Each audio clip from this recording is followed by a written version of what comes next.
Eric Weems is deep for Dustin Colquitt's kick. Well, and I think this is the right decision. Oh, they're going for the fake. And right up the middle. Albert Wilson. Wilson to the 10, the 5, touchdown. What a gutsy call by Andy Reid and Dave Tobe, his special teams coordinator. Well, he thought better of it, all right, didn't he? When they lined up to go for it on 4th down in their own territory to start off the second half, as you see Wilson just take it right up the middle. Wilson being the short back or the protector, just a direct snap to him. Oh, offside kick try. McAfee recovers his own kick. They're the only team in the league this year to successfully get an onside kick recovery, and they've now got 3 on the year. The only team in the league with 1. Yeah, short week. You got to be ready for special teams. Look how nobody in the middle. I'm sure they knew this on the game plan. Nobody turned and ran, but they were so far back, they had nobody there, Jim, to go up there and recover the football. Look at this. McAfee like he's the only man on the field. Again, that's their 3rd onside kick. In this, the 6th game of the season. No other team in the league has 1. And a really nice job of using plays like that selectively. Oh, boy. Bryant's going to throw, and Witten's wide open. Scott Linehan with a great call for a Dallas touchdown. Going to be a reverse, you think, to Des Bryant. You forget he's left-handed. He throws it to our man Jason Witten. And the Cowboys have a 2-score lead.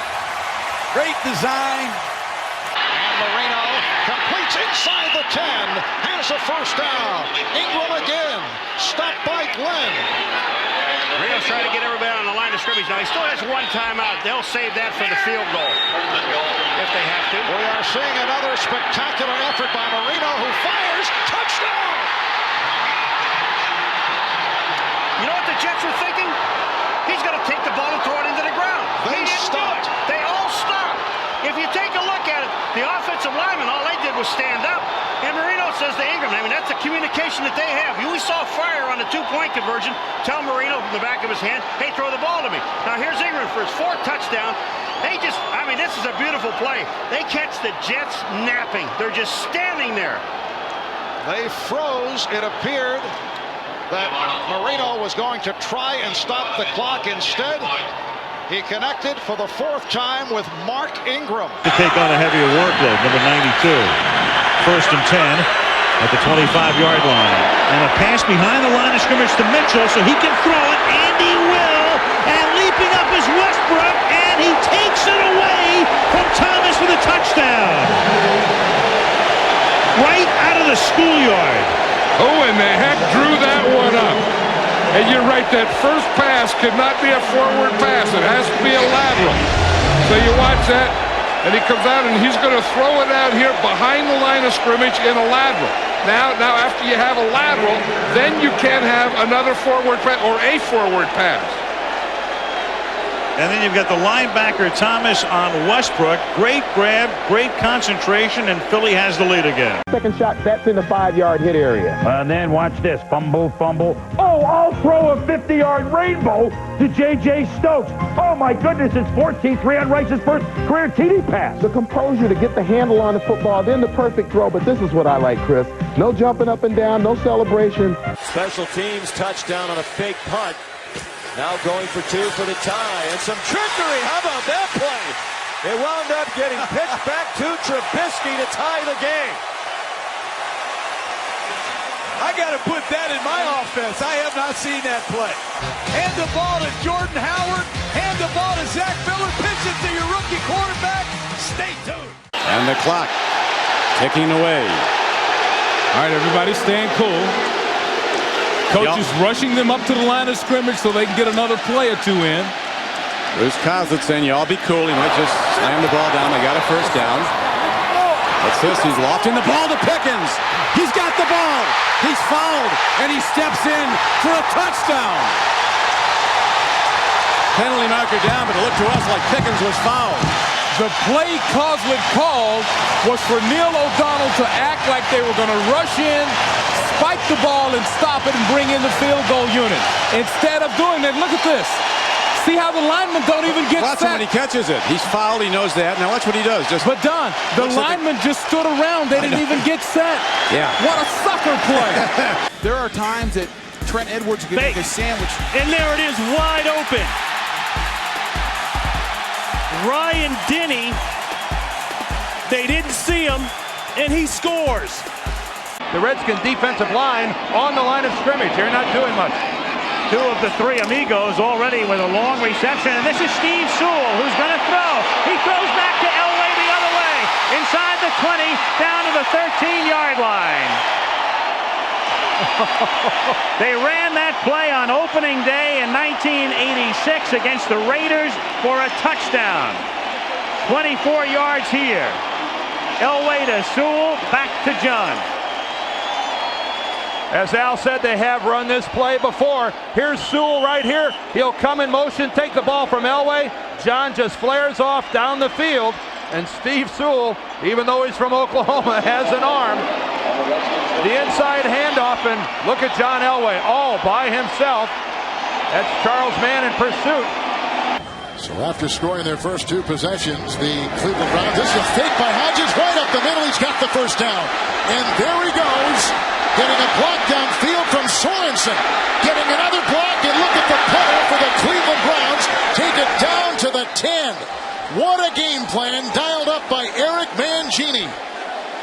On a fake punt, new life for the Browns. That's the punter Hodges, 4 years in the NFL. A 60s. Brad Seeley loves it. A 67-yard run. Watch this. It's going to open up right down the middle because look at the rush. Everybody goes outside. And look at that gaping hole. And Lance Moore is going to come up from his punt return position. He whiffs. So give Hodges a lot of credit for not allowing the first guy to take him down. It takes Malcolm Jenkins, a true defensive player to come over and make the tackle. Again, they blitz, they swing it out, and this time Dunn on a play similar, and then he laterals it back to King, and King, are you kidding me? Is going to get the first down and get it to the 50-yard line, and then he's whacked out of bounds, and flags come in all over the place. That's Roland Williams who hit him on the sideline, and if it was Williams who gets assessed the penalty, he's not even in the game. He's on offense. Jones did hit him late. Williams got a free shot, but what a heads-up play by Warwick Dunn as Kevin Carter's pulling him down. Look at this improv. Talk about being on stage, Dennis. And look at King. It's almost like that would be the last thing you expect, and yet he took it all in stride. Here's a little throwback to Warner going downfield for Fitzgerald. Covered by Demps, and Fitzgerald makes the play for the touchdown. A penalty flag is down back in the area where Warner let it go. They're back well inside this so-called gold zone. There's the ball. Hey, it's going to Neal. Neal taking it around the left side, and Neal is in. The old Bummerooski. Here's Phillip Rivers squatting down, watching Ian Golder going, what's going on? But the focus has to be on LaDainian Tomlinson. The snap, he hands it to Lorenzo Neal. And really a pretty good reaction by the Denver Broncos defense. Later in the second quarter, Vic lined up in the slot, went in motion, took a pitch from Warwick Dunn, and found Roddy White for a 54-yard touchdown strike to extend the Falcons' lead to 21-10.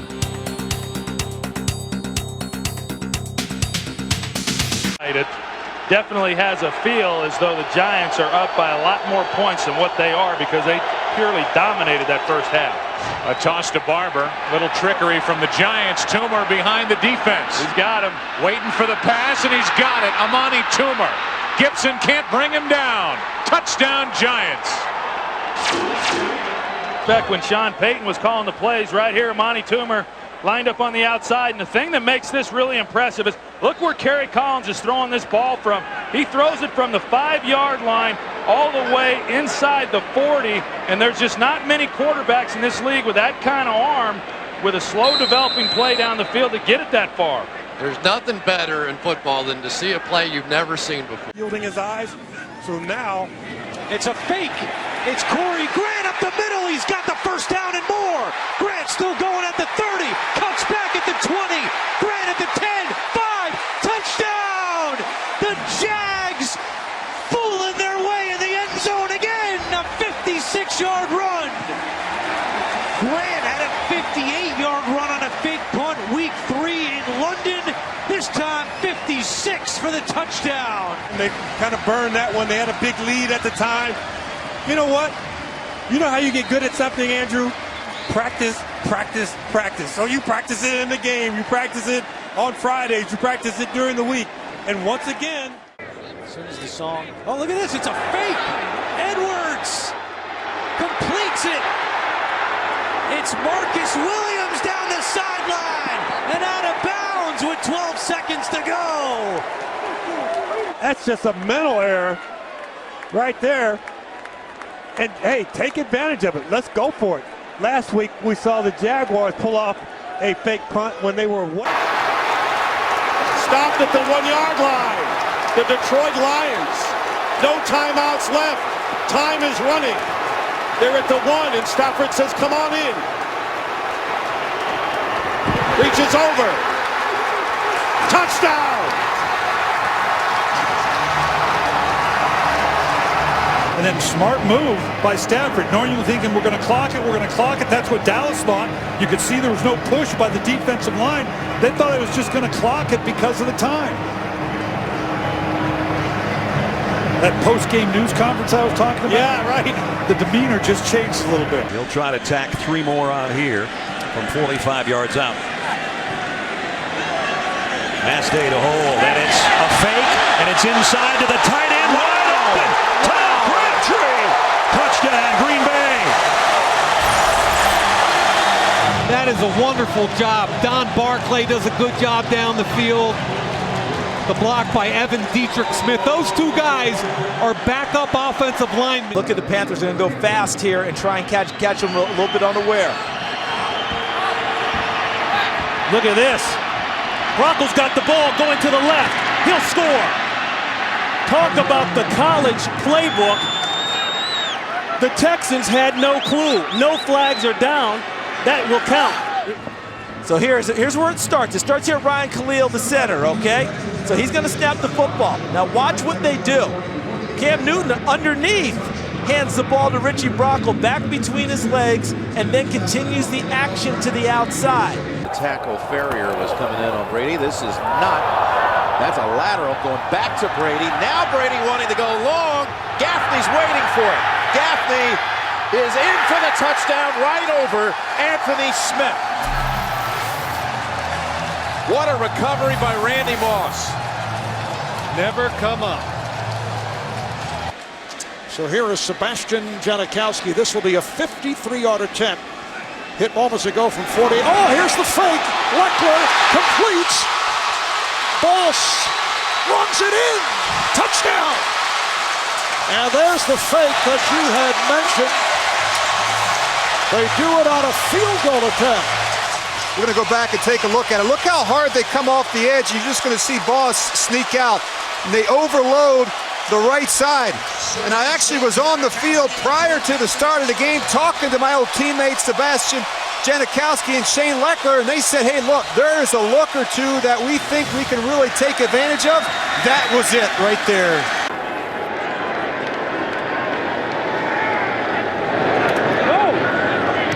Ryan punting it away. Austin back deep. And the punt taken on the far side by Stedman Bailey. Bailey down the sideline, and he will take it all the way. The Seahawks were faked out by Austin. He set up for the return on the left side. The kick went to the right, and it's Bailey who takes it back 86 yards for a Rams touchdown. That looks like something you see on the internet, Darryl, with all these trick plays. No, this is something that Jeff Fisher talked to us about, Tony. He's got John Ryan. Now, when he's out near midfield, he is so consistent with that rugby-style kick. It's almost always to the right, the defensive right. This kick is always going to go down here. Now, watch to the other side. They're going to make it look like the ball has drifted to the right. Look at the Seahawks chasing it. And the ball lands up top here on the 10-yard line. Even faked our cameraman out. 25-yard field goal attempt is faked. And into the end zone goes number 4, Sam Cook, the holder. If that isn't insult to injury, I don't know what is. Well, the old special teams coach, John Harbaugh, couldn't resist. Wow. Perfect execution. Perfect. Perfect execution is right. Great blocking out front. Gino Gradkowski, number 66. Blue. And then the pitch for.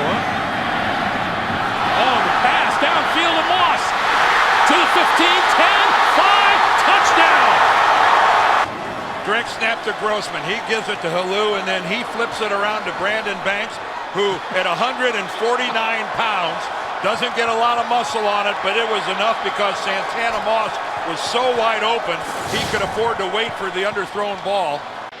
They like to defer just so they don't have to face this situation where Peyton Manning gets the football in the second half after he's gone in and looked at all those pictures you see him looking at every time he comes off the field. Onside kick to start the second half, and the ball bounces off the hands of the Colt, and it looks like the Saints had it for a second. How about this way to start the second half? And it's Saints football. They recover the onside kick. What a fearless start to the second half. 38-yard try for the first points of the day from Hauschka. And they're going to fake it. Ryan going to float it for the touchdown. Seattle back in it. Gary Gilliam, a rookie, for the touchdown. Gilliam's right here. He's eligible. You're going to see they put A.J. Hawk in a bind. He's got to make a decision as to whether or not to come up and make a play on the run. And once he does, it opens Gilliam up for the touchdown. At the 43. Little toss. Here comes a gadget play. Randall L. He can throw. He was a quarterback in college. And he's thrown a touchdown to Hines Ward in the Super Bowl.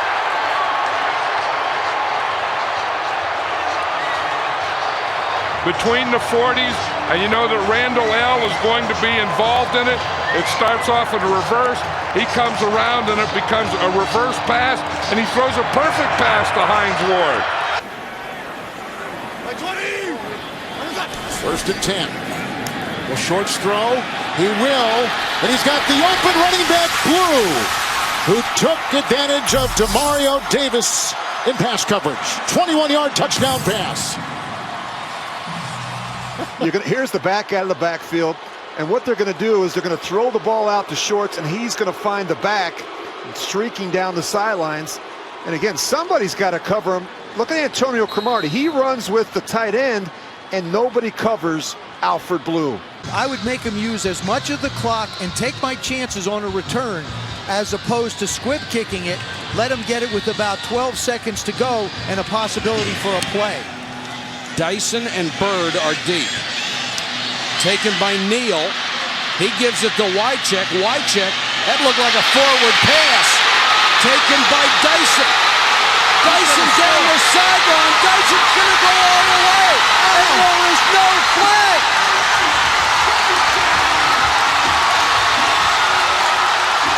It's real close. It's a lot closer when you look at it than we thought, Mike. I agree with you, and Paul as well.